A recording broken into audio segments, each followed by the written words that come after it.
so I think we may start. So it's a pleasure to have Sekhar Tatikonda here today. Sekhar Tatikonda is an associate professor at Yale University, and he received his PhD from MIT. We were at some point in the same corridor. Building 35. Still exists somehow. And he was a postdoctoral fellow at Berkeley with Michael Jordan, which is quite interesting, even though it's not written behind that. And his interests span topics in communication, information theory, control, and machine learning. And that's the area in which this talk is going to be included.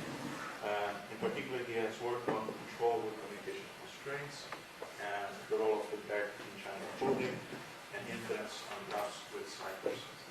And he has received the NSF Career Award last year. So I'll leave you with Sekhar, and you can see his talk is about MDP approach to computer feedback. Okay, thank you Nino for inviting me. It's a pleasure to be back here. Last time I was here was 5 years ago, but it's been too long.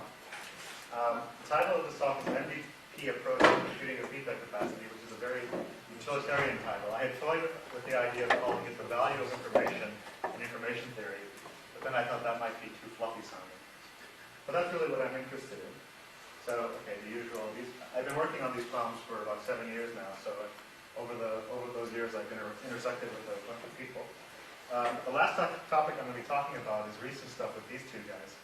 Giacomo Como is visiting me. He's a student at Torino. And Serdar Yaksel is a postdoc who will be joining Queens in the fall. And then NSF, of course, feeds us. Okay, so the basic problem is the role of feedback. This is there's a huge amount of literature, and I'm doing a great disservice. But I just want to mention some of the papers that I firmly drew on. So, obviously, everything goes back to Shannon.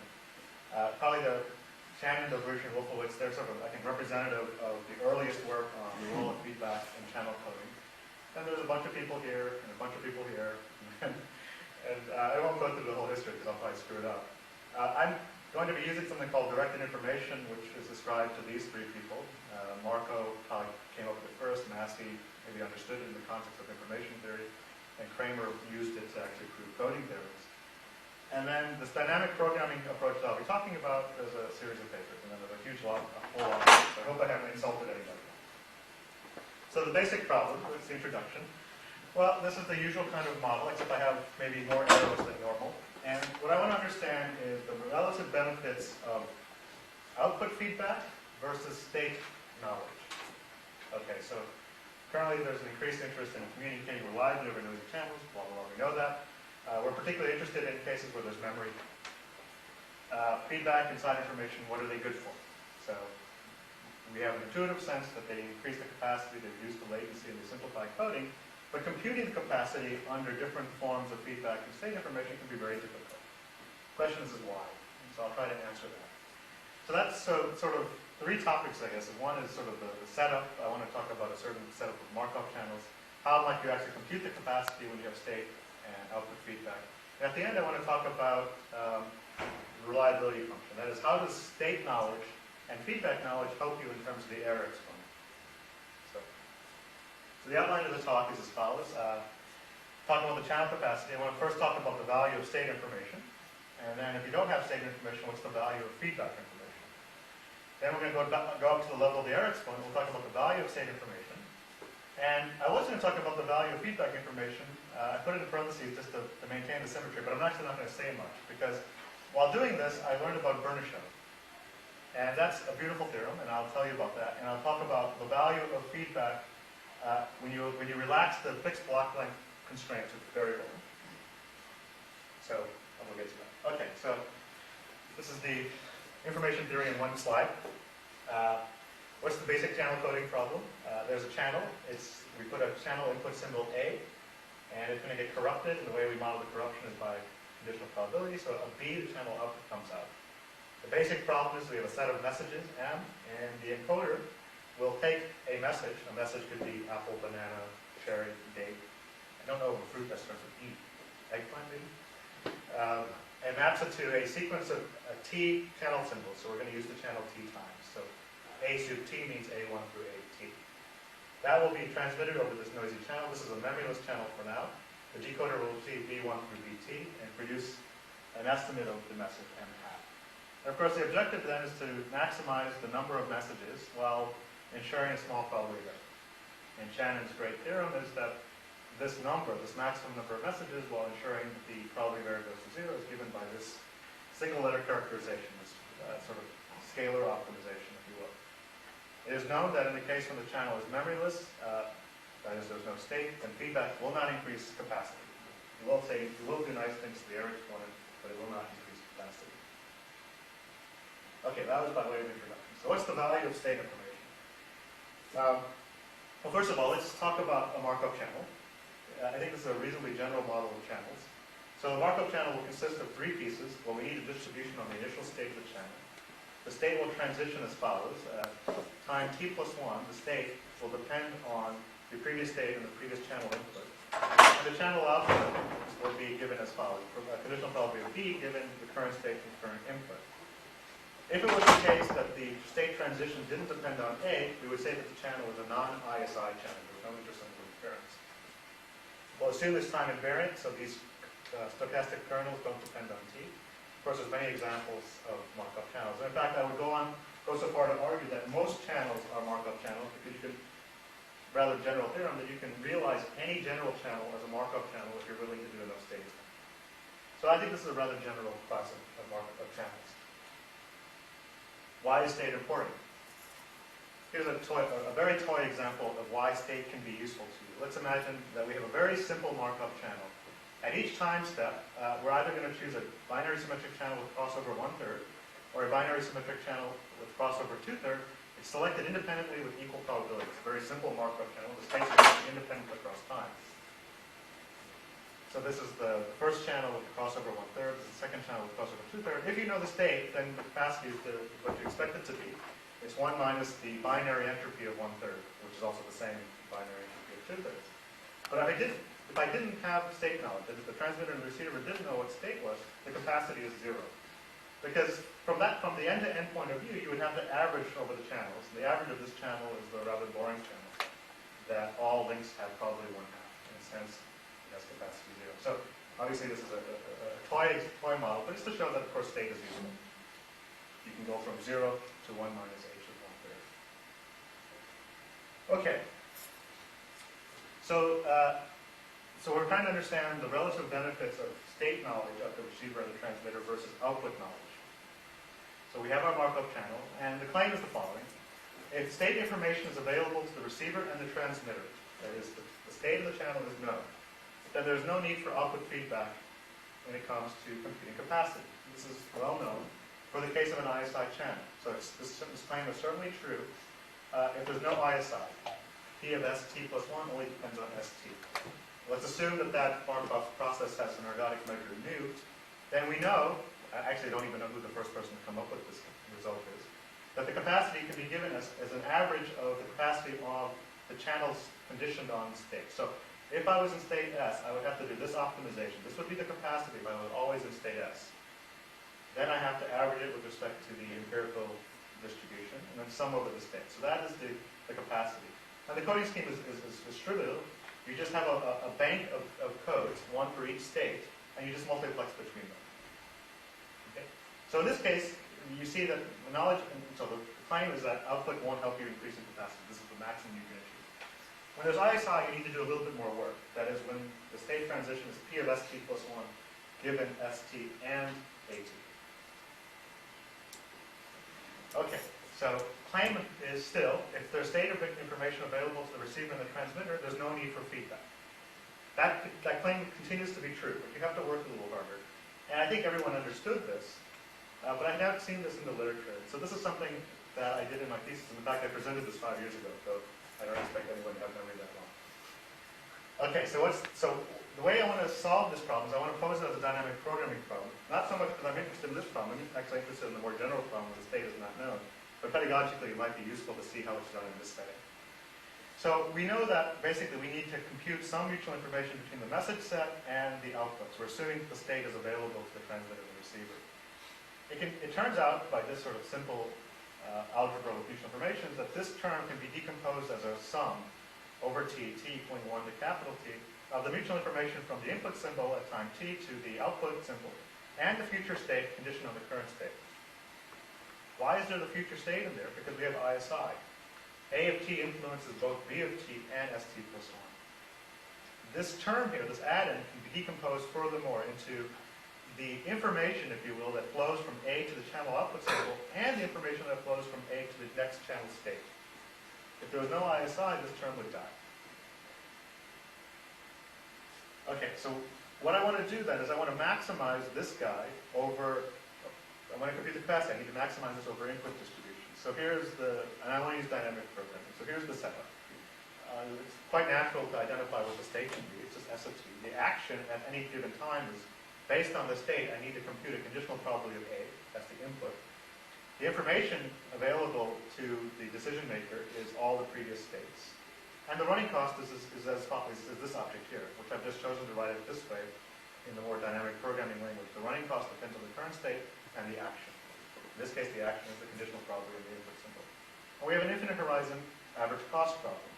We need to take, this is the average cost part, the limit over t of this average cost. So we have 1 over t, expected value of the sum of the running costs from t equals 1 to capital T. This soup is over all policies. That, in fact, could be shown to be a capacity. Okay, so this is the same. Markov channel is the claim. This is our running cost. This is the infinite horizon average cost problem we need to solve. And as one usually has in an average cost optimality, average cost setting, there's going to be a Bellman equation. And this is the Bellman equation that needs to be solved. This is what I talked about 5 years ago. So it's a Bellman equation. So there's going to be the value of the optimal policy. In this case, its capacity is C. There's going to be a differential cost depending on which state you started in. That's going to be some WS. And it's going to be given as an optimization over policies of the running cost plus the next step differential cost. So this is the running cost, the information, mutual information from A to B, and A to the next state. And then this is the, don't worry if you can parse it, but in words, this is just the average of the next differential cost with S plus. That's the next state. Okay? And you can show that at least in the finite opposite case under a reasonable ergodicity condition, this Bellman equation always has a solution. And this C that solves this equation is always the capacity. If there's no ISI, this average cost optimality equation becomes trivial because you would lose this A dependence. So this sum would no longer depend on A, and you would actually get the result from before. And once again, the coding scheme is simple. You just multiplex between different code books indexed by S. So punchline, if you can call it that, is this claim is true, no matter whether you have ISI or no ISI. If the state is available to the transmitter or receiver, feedback, output feedback will not help you increase the capacity. This is not surprising. Okay. At least I don't think. Okay, now let's go to the maybe more interesting setting, the value of feedback information. We're going to now imagine a situation where the state is not available to either the receiver or the transmitter. That's a much more reasonable setting. And the only thing that you can do is transmit output feedback. What would you do? Before we can ask that question, I think we need to step back a little bit and look at how you would deal with feedback in general, output feedback in general. So we're going to take a view of a much larger class of channels. So we're going to have a more general channel. This is completely useless in terms of anything you would actually do in practice.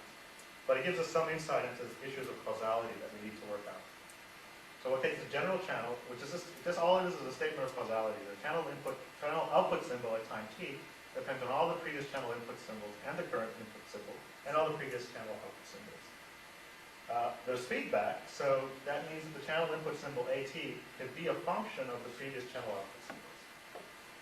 And the thing I want to make a distinction is the time ordering of events. In the standard information, sort of standard formulation, we receive a message, and then I know I'm going to use the channel T time, so I produce T symbols. Those T symbols then get transmitted over the channel, and then I receive and then I can make a reconstruction. Now we have to change the time ordering of the events to be causal, because I'm allowing A to depend on the previous B's. And that makes all the difference. So we require that B1 comes after A1, A2 comes after B1, etc., to maintain the causality introduced by the fact that we have this feedback. This is a very familiar concept to controls people, a little less well known to maybe some people in information. And this, like I said, this makes all the difference in terms of the problem. Okay, so we have this more general channel, and without feedback, we know that the capacity is something like this, modulo some issues of information stability. It's going to be the max over the joint input distribution over A1 through AT of this normalized mutual information. So you might ask, what is the capacity with feedback? And you might guess, well, maybe it's something like this, in analogy to this. Well, this is the same, but now, because the A's depend on B's, maybe I should maximize over conditional probabilities of A given B, as opposed to just A in the case where there's feedback. This turns out to be wrong for many reasons. I should just also comment, this is not a single letter characterization. I'll come back. I probably shouldn't get that into it. But this is wrong for many reasons. Reason number one. Okay, so this is the channel, this is our guess. We said that we should maximize over P of A given B. Well, the first thing you can do is, if you have a conditional probability of A1 through T given B1 through T, then through the chain rule, you can just factorize it as this. And the thing to note is that this depends on all the B's. Future B's and previous B's. And that's bad, because A of T is only supposed to depend on the previous B's. In fact, this is in fact the posterior distribution that the decoder uses. So this is wrong. So this is wrong. The first thing we should do is change this to this. I call this a causal probability distribution, where A of T depends, this distribution, conditional probability of AT depends on the previous A's and the previous B's, not the future B's. So I'm making a distinction between capital T and little t. So that's mistake number one that we fixed. Mistake number two, and this is the mistake that Massey identified, is that mutual information turns out to be the wrong object here. At least mutual information from input symbol to output symbol. It is the right object if you're going for a message to output symbol. So this is the regular definition of mutual information. It's one way to characterize it. It's the difference between the entropy of B1 through BT and this guy. This would have been the entropy of B1 through T given A1 through T, and then by chain rule I've decomposed it as follows. Once again, this violates causality. Note the dependence on the future A's. This is saying that the channel output symbol at time T is allowed to depend on the future A's. You can't have that. So this is wrong. Massey understood that, and he said, well, I'm going to redefine mutual information. He called it directed information, where he changed his capital T to a little t. Okay? And so and the point is that directed information preserves causality. Important thing, many important properties of this thing. One thing to note is that this is not symmetric. A to B is not the same as B to A. So Massey showed a lot of interesting properties. Here are two that are useful. Regular mutual information can be decomposed in the information flowing from A to B and B to A. So there's sort of a conservation of flow. So if you were going to do the first thing that we tried, our guess as to what the capacity of a channel with feedback is, you would maximize this. And you would be maximizing both the information going forward and the information going backward. If there's no feedback, this term is zero. But if there is feedback, there's information here. But it's not useful information in terms of the forward message, the payload, if you will, of the channel. Second thing he noted, I guess I already mentioned, is that the regular information is larger than directed information with equality if and only if there's no feedback. That is, this term is zero. And so what I showed is that the capacity of a channel with feedback is given by this monstrosity, which says that you maximize the objective function now is this directed information over this directed conditional probability that I mentioned. And there's some issues of information stability. Okay, but it's kind of a useless result because I can't compute this. This is certainly not a single letter characterization. Okay. But at least this tells us that we have a handle on computing the capacity of channel with feedback. What's important about this is we have no F's in here. We have no code function. We've been able to reduce the problem to a computation only on the A cross B space. Okay. Maybe one comment before we go into how we actually solve that. You can generalize this. You can generalize a regular data processing inequality and use a directed data processing inequality. So let's imagine that not only do we have a channel input, we have a source input. So we have some image or something, video, and there's a source channel encoder that converts the source to channel input symbols, to channel output symbols, and the channel output symbols are fed back. So in this case, channel input can depend on previous sources and the current source, the previous channel inputs and the previous channel outputs. And you get a directed data processing inequality that says that the directed information from X to B is less than or equal to the directed information between A and B. And this turns out to be very useful for problems of joint source channel coding or feedback. In fact, one of the reasons why I worked this out is I needed it when I was looking at problem control with communication constraints for converses. That's just a sort of a simple thing you can do with directed information. Okay, so we said that in computing the capacity of channels, feedback capacity of general channels without the feedback can be very difficult. Maybe we should start to simplify the problem by looking at a markup channel. So let's remind ourselves again what a markup channel is. It has an input distribution on the state, transition, and the output of the channel is given as follows. If the state is known to the transmitter and receiver, then we know that output feedback won't help increase capacity at all. So we're going to now we're going to assume that we don't have state information from the channel. We only have output feedback. And that really is the usual thing. Okay, so we're going to assume that, assume that we only have output feedback. So at the beginning of the TF epoch, the transmitter, its information patterns as follows. It knows the previous channel input symbols and the previous channel output symbols. The receiver only knows the channel output symbols. One thing that is important to note is that the transmitter knows the receiver's information. That means that we have a nested information pattern. That's why this problem is tractable. I should say tractable in quotes. That's why we can act performative as a dynamic programming problem. Okay? Because whatever decision the receiver does, the transmitter will know. Because it has access to the same information via the feedback. Okay, so we know that if the state was available, we wouldn't need output feedback. So the reasonable thing to do with the question is, what do I do with this information? Well, probably the reasonable thing to do is try to estimate the state based on this information. So we're going to use the output feedback to estimate the state at the encoder. So the encoder has access to it, the previous input symbols and the previous output symbols. And it's just going to compute the conditional probability of the state given that information. Let's just call that pi t. Pi t satisfies a filter. There's a nice recursive policy-independent policy, some p pi, where pi t plus 1 just depends on pi t, the input symbol and the output symbol. And this can be computed recursively at the transmitter. This is important. It can be computed recursively. And the thing to note is that this statistic pi depends on information from both the transmitter and the receiver. So what I'm trying to do is minimize the amount of I'm trying to minimize the amount of information. I'm trying to identify a sufficient statistic at the encoder and the decoder. And one sufficient statistic might be the conditional probability of the state given my information.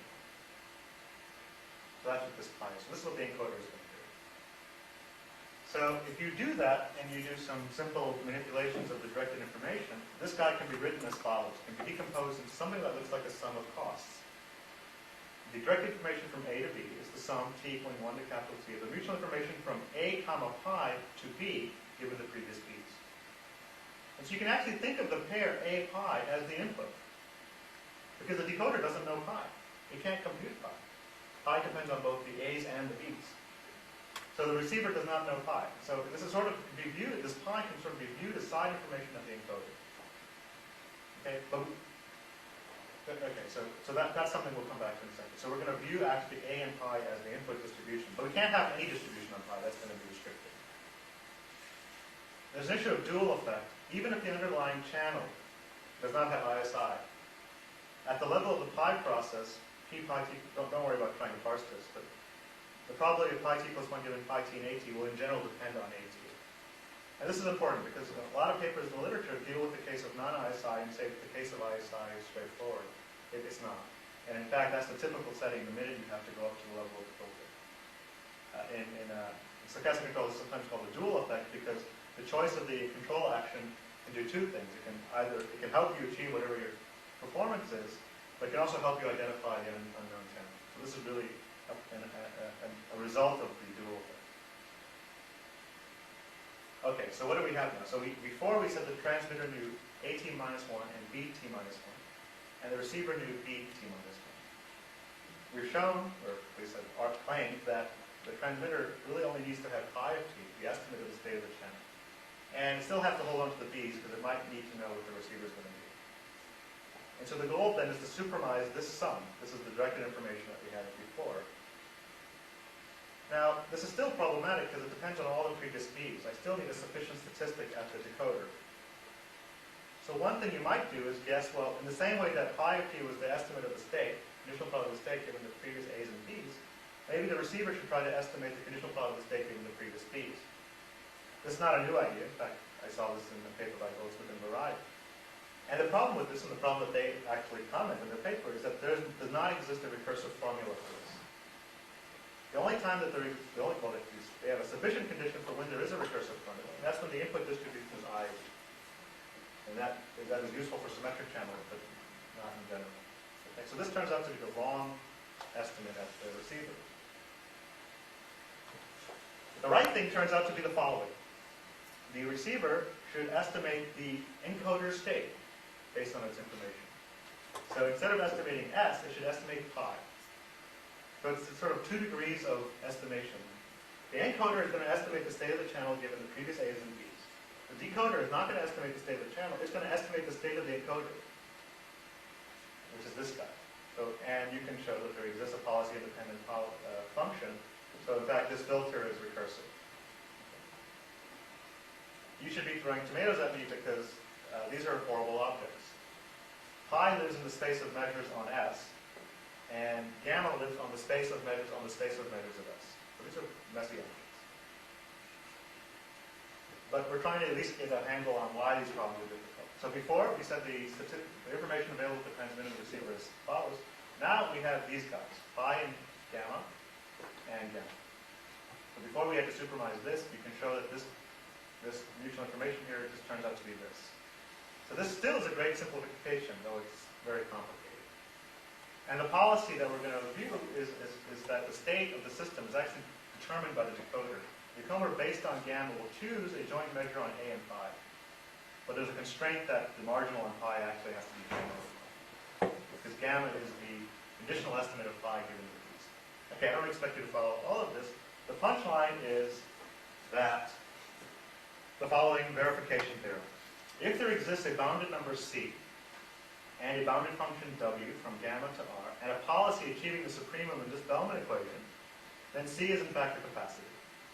Okay? So this capacity is the differential cost for starting in gamma. This is the running cost. This is the future running cost, future differential cost. So this is just the Bellman equation. I don't expect you to parse it too much. But the point is that this can be formulated as an average cost optimality equation. We've identified the appropriate sufficient statistics. And it's called a verification theorem because it doesn't say that a solution exists. It says if you can find a solution, then that C has to be the capacity. Which leads us to the next question. Are there conditions that will ensure there exists a solution? And there are. So when does a bounded solution to the average cost optimality equation exist? It's actually an open question in general. It's a rather active area of research. There's actually many people here who've been working on this problem. Here's one of the standard set of sufficient conditions. This is just a technical condition that just says that the conditional probability of gamma plus given current gamma in the control is discontinuous. And then the other one is a mixing condition, which says that the conditional probability of gamma plus given gamma and the control for one choice of gamma and one choice of control minus the same thing for a different choice of gamma and a different choice of control in total variation norm is less than 1. This is just a mixing condition. This says that your Markov kernel is mixing. This actually reduces to Gallagher's indecomposability condition in the case when the state is okay. So this was sort of maybe this is not this is a very complicated thing to compute in general, but it gives us a lot of structure understanding. It tells us what the sufficient statistics of the encoder and decoder are. It also opens up the way to numerical methods for solving these things, for which there are many. And I'm going to give an example of one set of problems where we're able to actually solve this. I'll make one comment about decoding. We have to actually, there's still the issue of how we're going to do map decoding. One thing I would like you to observe is even if you, so we'll come back to this line. Given that I've seen B1 through BT minus 1, let me define this set. The set of all potential sequences as F runs over the code book. So for a fixed B1 through T minus 1, the set of A's that I could possibly get are just given by these. So in this way, I'm able to reduce this issue. What do I have to do from the decoder? I have to estimate which F was sent. But I actually don't need to. I only have to estimate which A was sent. Okay, so what this is saying is conditioned on the outputs, I really have a code book as opposed to a list of code functions. And you can show that this is the computation you would have to do. Is actually, it can be reduced to actually just identifying the largest A of t, the probability of A of t given B of t. And really what we're doing is before, when we had the state was observed to the encoder and decoder, we said we could just multiplex between a bunch of code books. That's really what we're doing here. We're multiplexing by a bunch of code books, each indexed by the output, B1 through T minus 1. So in principle, this, each one of these, I mean, this is a messy equation, but there's a natural trellis that you would use here to decode, conditioned on B1 through T minus 1. So in terms of the decoding complexity, it's really only has to do with sort of the size of the alphabet of B. Okay, I just want to comment on one situation where we were successfully able to solve the dynamic programming equation. The difficulty with solving the dynamic programming equation is that the sufficient statistics live in gigantic spaces. But there are many examples where the sufficient statistics simplify. And so here's one that I did with work with Shao Gang and Alec Capture. We're going to look at finite state machine channels. These are channels with a very special structure. We assume that the initial state is known to both the transmitter and the receiver. And the state update function is purely deterministic and determinable by the input. The ST plus 1 just depends on ST and AT. These are particularly useful in magnetic recording channels. This is also true of an FIR channel, where the state is really the previous channel inputs. In this case, the transmitter information is given, so we'll assume that we don't have to assume that the state is known, because the state is a deterministic function of the A's.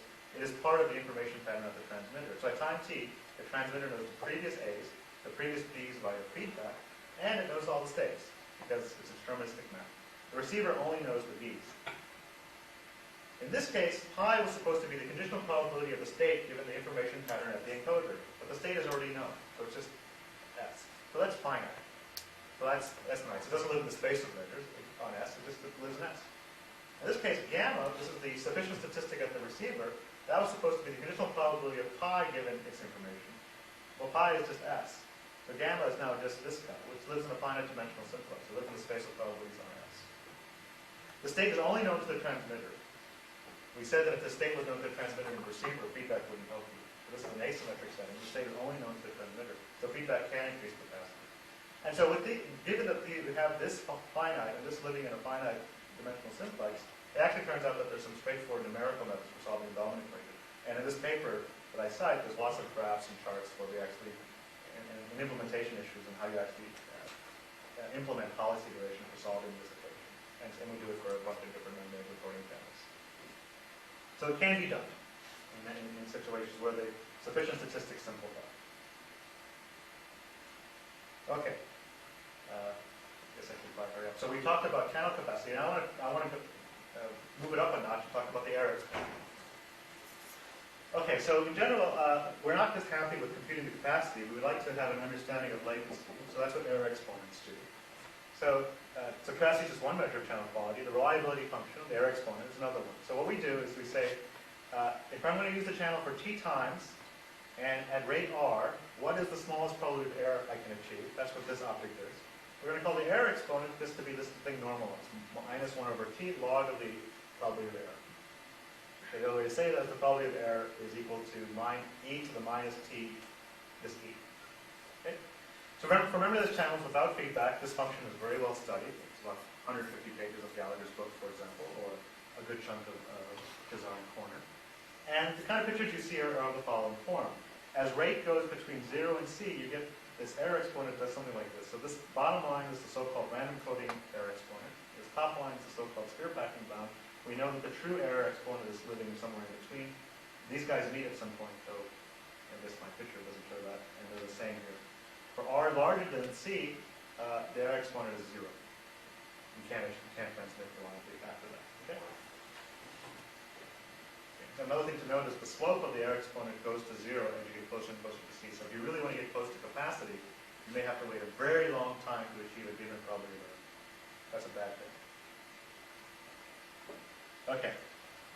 So this was for the memory of this case. What happens if we have a markup channel without ISI, and the state is available to the transmitter and the receiver? So this is our state update.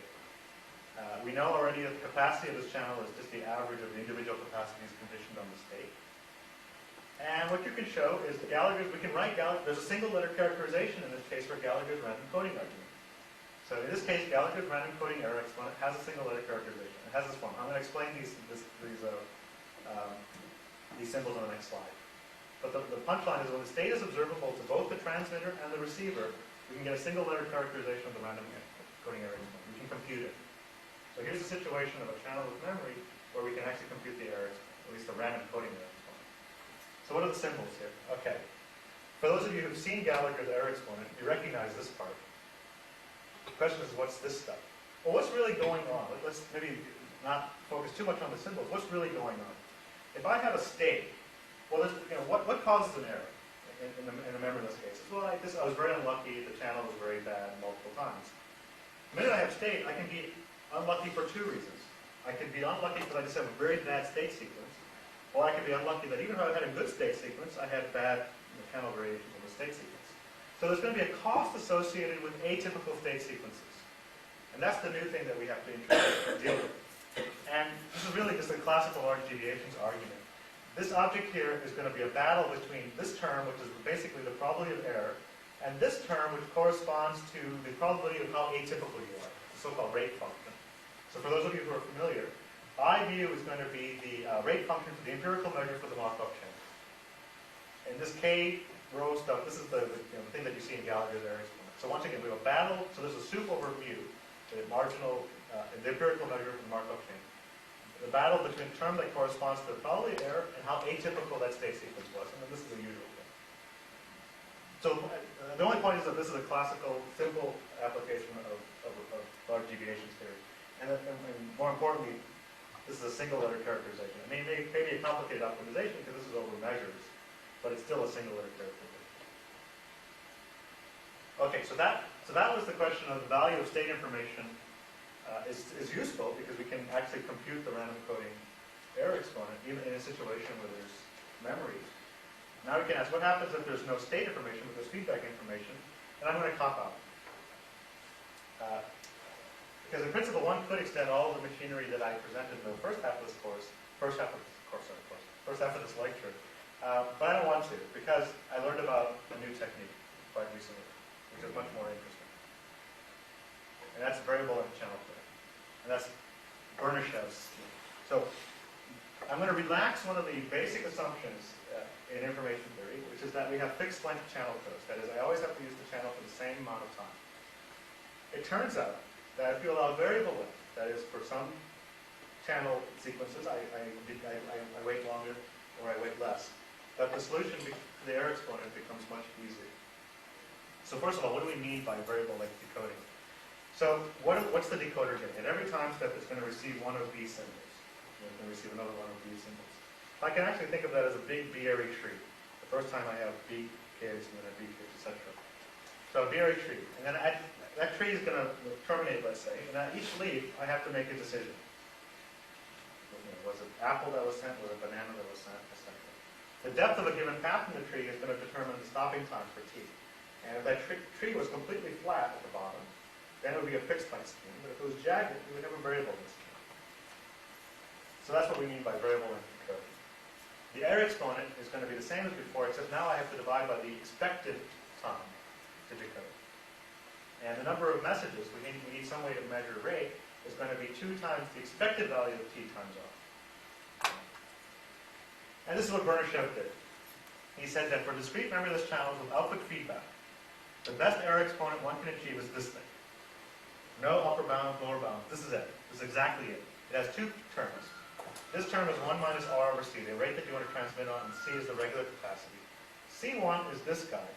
It is the divergence, the maximal divergence between the output distribution given any 2 input symbols, so little a and big A. And C1 can actually be infinity, for example, for the erasure channel.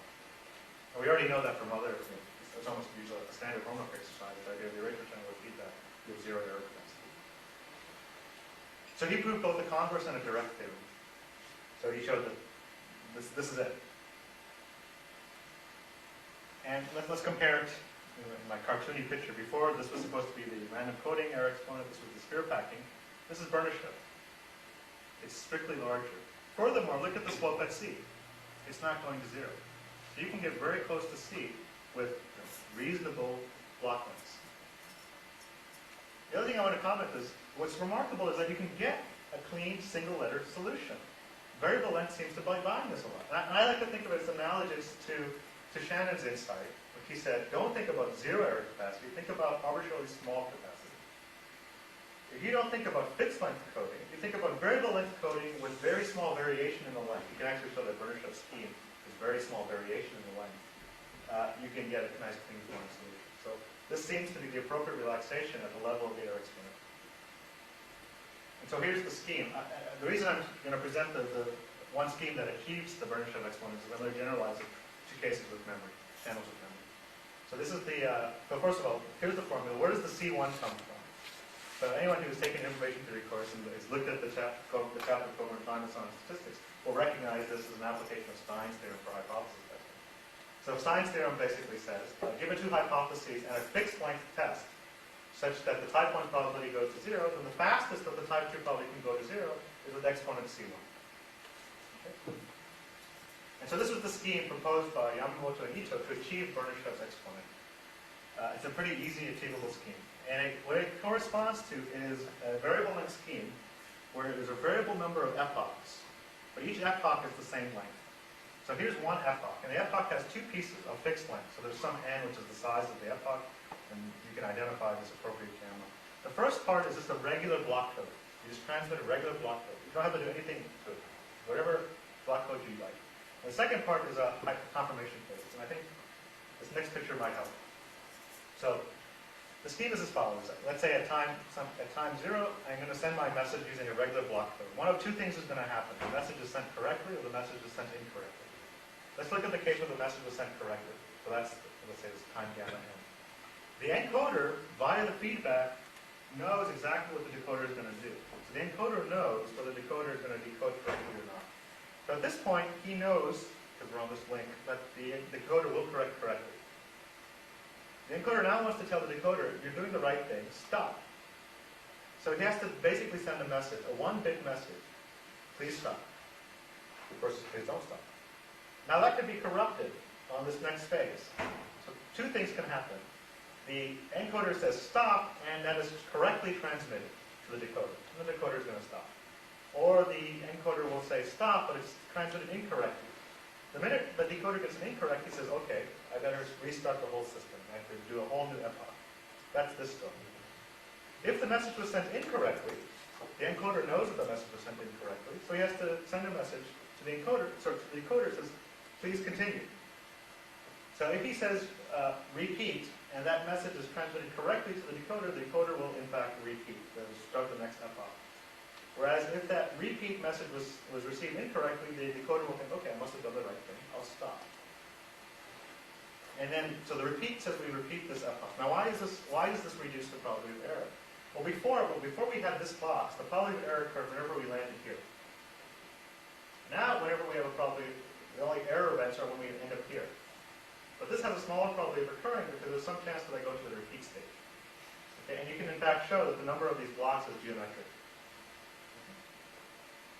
So that's fine. So now we want to generalize that to the case of, once again, why do I like this scheme? Because you don't have to do anything to the block code. You just take anything you like. All you have to do is append this hypothesis testing problem at the end.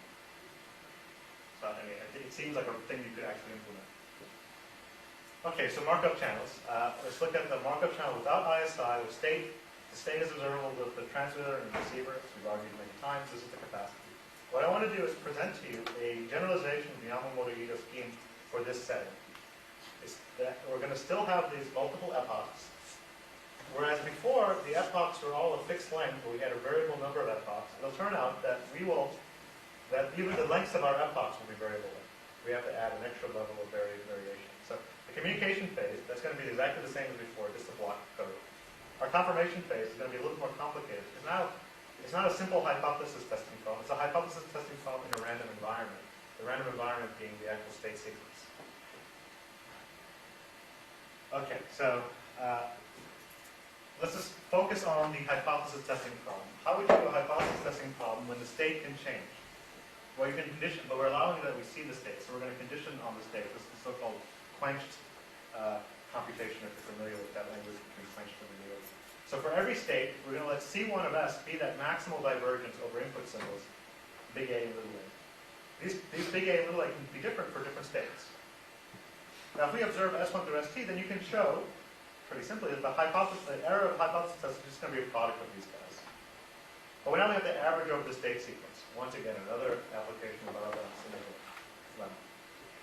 It turns out that for a fixed environment, there's little change between a fixed length hypothesis test and a variable length hypothesis test. This goes back to Wall. But in the case of state sequence, it turns out that there is some difference. So let me just state that what it is. So for a variable length t, one can show that the probability of error of the hypothesis test is in fact just the average of those C1s's with respect to the ergodic measure mu. And it's in fact achievable, and I'll present that on the next slide. Okay. So the hypothesis testing part, though, that I'm going to present is going to be two-part. There's going to be a fixed part for the hypothesis testing part, and then a variable. And the idea, once again, is as we had before. If there's a bad state sequence, then what we're going to do is wait to see if the state sequence gets better. So if over the first part of the hypothesis testing part of the epoch, the state sequence is bad, well, let's wait longer and see if the state sequence gets better, so I can get a better estimate of the hypothesis. Oops. And so here's the scheme. The scheme is this part is as before. So at this point, the encoder knows what the decoder has done. He knows whether the message has been transmitted correctly or not. We're on this link, so it has been sent correctly. So the encoder wants to send a one-bit message to the receiver that you can stop. If that thing is sent correctly, we stop. If it's not sent correctly, we're here. Both the encoder and decoder know the state sequence. They can determine whether it's a typical state sequence or not. Okay? So if it's a typical state sequence, we'll repeat.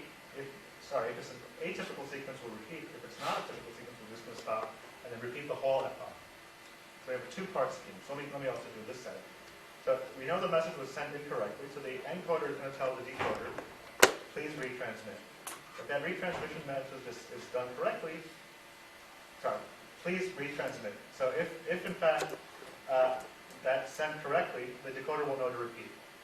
If it's sent incorrectly, then at this point we're going to determine was the state sequence typical or not.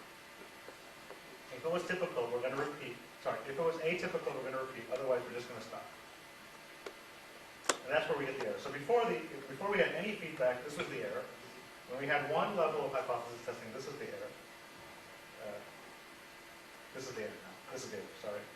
So we're reducing the probability. Okay. The point is that there's a scheme that you can achieve Bernashev's error exponent, when you have a Markov channel. So the main result is that Bernashev's error exponent continues to hold when you have a Markov channel. It has the same form, except C1 now is the average of the C1s for each S, the divergence for each S, and the capacity is the capacity of each. So it's a generalization of Bernashev's scheme. And I think it's a useful thing because, once again, you don't have to change anything to your error exponent. It's just a hypothesis testing thing that you have to append to the end. So I think I'll summarize. I talked about two things. The capacity of Markov channels. When the state is known, then feedback is not useful. If there's no state, then feedback is useful. And it can be complicated to compute, but you can, in fact, compute it using a Bellman equation. And this is an implicit single-letter characterization of the capacity. At the level of the error exponent, both state and output feedback is useful. And variable length schemes are better than fixed length schemes in terms of identifying exactly the error. And you can get a closed-form single-letter formula for the error exponent, which I think is pretty interesting. And the coding scheme that achieves that error exponent is very simple. It uses the existing error code, the existing block code. Thank you.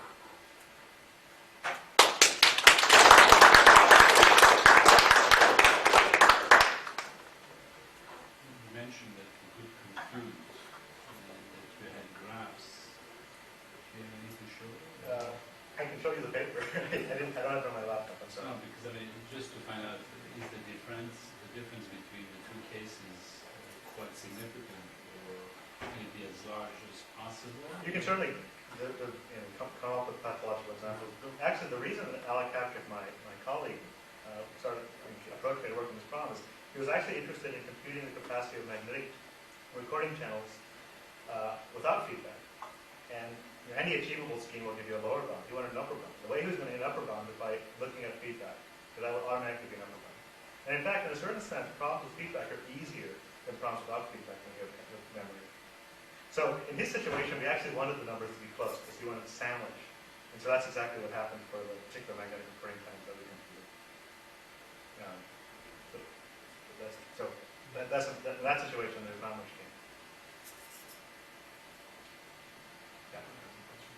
So in the case where you have a channel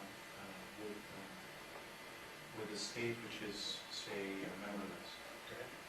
and the possible channels are also memoryless, and let's assume that the state is known as the encoder one, can you say something about the feedback process? Oh, wait a minute. So the So state. everything is memoryless. Yeah. The possible channels and the state Yeah. selects which channels. So you're asking, can I solve the causal Hill-Von principle problem? Everything Or- is IID. What? You said everything is IID. Yeah, yeah. Capacity is not, it goes back to channels. At the level of the app. At the level of the app. Yeah, it's the mutual information between the Yeah, map no. and the output. Yeah. But can you get But a with computation on the A-B space? That's maybe the question. No, but it's talking about everything being memory-based, so. The also the state Yeah, everything is memory. with feedback. Yeah, it's what is on the. So mutual information between no feedback. I mean, the state is not going to transmit that. This is the problem. Yeah. So the always become mappings. Okay. But the question I thought you originally asked is, can you actually write that as an optimization on the original XY space? Because in some sense, you don't want to maximize something over a distribution on code functions. So that I think is still a discussion. Well, I just showed you. In the general setting, in the IDK, unless you make additional functions. Right, and what this goes back to, I mean, this is a violation of that nested information pattern constraint that I had. The encoder knows what the decoder is doing. Yeah. And if there's extra side information on the encoder that the decoder doesn't know, then these problems become very difficult. You have to go to the level of code functions. And you showed that as well. If there's side information on the encoder that the decoder cannot compute, is not aware of it, then there's always this battle. The encoder wants to use that information, but it can't use all of it because the decoder doesn't know what you're using. So it almost becomes like an MDL code. You're going to use some part of it, enough of it so that the decoder can also extract that from the output. You see that in the output principle. Happens when the side information, when the feedback is itself corrupt. Yeah, so this is very difficult. We have some preliminary results in the case of quantized output feedback. This is deterministic. But the minute you add noise, we're back in that situation where the side information of the decoder doesn't know, because it's corrupted. And that's really a challenge. I mean, that's the problem we really want to solve, but it looks really hard. You can always come up with achievable schemes. There's plenty of them out there, and some of them are quite nice. But if you really want to prove a theorem and say you can't do better than this, I don't know how to. I don't know how to do a converse in this thing. A type converse. See, usually in these cases, it's assumed that the receiver can estimate the state and therefore knows the state. Transmitter can't do that, so it's given feedback. So you can then get a model where the receiver knows the state, not the transmitter, but the transmitter has feedback. Well, what happens in those cases? Oh, so that's totally captured by this model, because I can just think of that setting as the output of the channel is not B, but B and S. Yeah, but the transmitter knows nothing. Yeah, but now the decoder can decide what to feed back, because, And there's no limit on the feedback. well, once again, this is a question of is it quantized or not. So, and that's, so we have some preliminary results in it. In that case, the course thing you want to do, and this, we already know this from, for example, how ratios can often work, is that you want to determine the state. Yeah, of course, it's knows this feedback, then you can feedback the state, but in general, if it's... Right, so what do you do if you actually got a bit constraint or something like that? Still, it looks very messy. Are you saying that the dynamic programming formulation is not correct? No, there's nothing wrong with the dynamic programming formulation. What's difficult is the identification of somehow compact sufficient statistics. Isn't there kind of a general set of results by, let's say, Shreve and Bitsek is, I think it goes back to the thesis of Bitsek, Shreve, I think, right? that basically will tell you that under very, very general conditions you have separation. And so essentially redoing in a more But this is general not a language classical, what we've done. yeah, but but even in that setting, you need to identify the appropriate sufficient statistic. I mean, they say if you find, that chapter of Forsaken Tree where they treat the partially observed case, it's always assumed that you have the sufficient statistic and it has to satisfy certain properties. The identification of the sufficient statistic, that's the art of the problem. You can always see the conditional distribution with sufficient statistic. You need this nested information pattern to make at least my argument work. And in the general case, when you don't have nested information pattern, you can compute those statistics, but they won't satisfy the appropriate recursive properties that they need to. I can show you maybe offline if you like. It's not that straightforward. But then, what I'm not quite understand, isn't there this old result by Chernoff that says if you don't have this information pattern that is nested, and you don't have dynamic programming working for you. So I assume that when you write dynamic programming here, you already have some nested information pattern. Exactly. The encoder knows what the decoder is doing. And so I don't understand your answer then. All I'm saying is I don't know what to do if the encoder doesn't know what the decoder is doing. That's all I'm saying. Yeah, which means that in that case you don't have a dynamic programming equation. Agreed. Okay, so- maybe I misspoke. I mean, to me, to even talk about dynamic programming, I need to know what the state of the system. No, it has to be nested. Yeah, running Chernoff showed, and it's kind of trivial that. And I think that explains why these problems are difficult.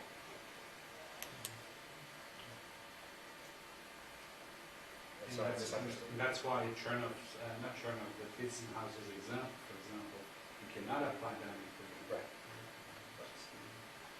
You cannot reduce it to that case. What are examples where the encoder knows the state, not the receiver? A finite state machine channel, like magnetic recording channels, or an FIR channel. Y equals alpha 1x, well, yt equals alpha t x t equals alpha t minus 1 x t minus 1, etc. If you fix the alpha. If you fix the alphas, then the state of the previous x. Yeah, but that's, yeah. I'm not saying it's a general class, but it's a class. And then why do I need that? Because that state will eventually be decoded by the. That's why it works. I don't know how to deal with the case when there's a sort of probabilistic side information of the encoder that is not a deterministic function of either the message or the decoder's information. I think that's the fundamental challenge of these problems. Without going to the level of code functions, which I'm trying to avoid.